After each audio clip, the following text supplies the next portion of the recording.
I'm the founder of the Heroes in Action. It's a non-for-profit organization where I go to schools and corporations and I empower people on how not to be victims of bullying or violence. And I didn't hear when you were talking in the beginning, are you a black belt? Is that what you want? Yes, my background is in martial arts, but it's more that for anyone that can get into dance or music or anything that helps build their confidence and self-esteem. Just me walking with confidence is a deterrent versus me avoiding eye contact and looking like that shy person. The biggest thing is for people to get more involved in the communities. I want parents or kids or, like you said, coworkers at the workplace to know that there are positive solutions, to know how to research, investigate those solutions to get better outcomes instead of me being a victim and being the brunt of all the ridicule, verbal or physical. Whether it's cyberbullying or reality, I want to be able to stand up for myself without looking like the aggressor, without looking like the person that is fueling the argument or the fight.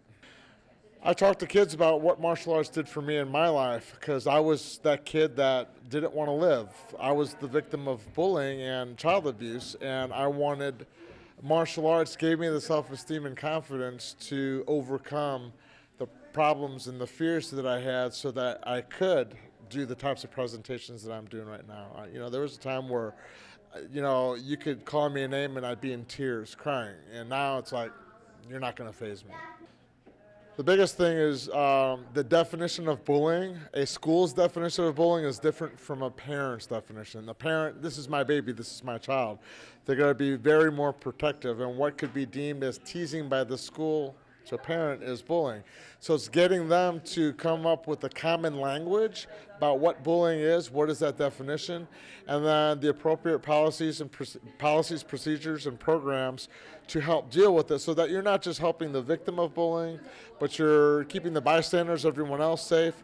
And then it's also how can we help the bully so they don't go down a path where they become that adult that's abusive to their spouse or that is the bully at work also. So, it's coming up with the common language between the schools, the parents, and the kids so that they can communicate better solutions to, sometimes simple problems.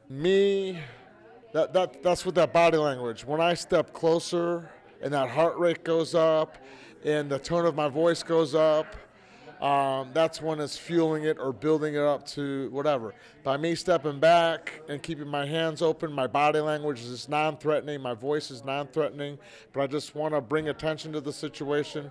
And hopefully the bystanders aren't just going to pull out their cell phones and videotape it, but they'll call the police. They'll be that watchdog, like a neighborhood watch, to call the police or get a trusted adult, a teacher or a principal, to help get me out of a bad situation.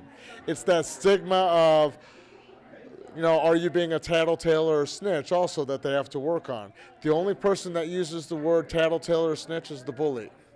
So, I try to talk to the kids that by me approaching the teacher and saying, look, it's not happening to me, but it's probably happening to other kids. I want to bring it to your attention. So it's not just me being helped, it's also other kids that might be bullied as well. Just get involved. Get the community involved, start a conversation, and come up with better solutions than what's going out there right now. There's a lot of awareness on bullying. I don't want to focus on the word bully.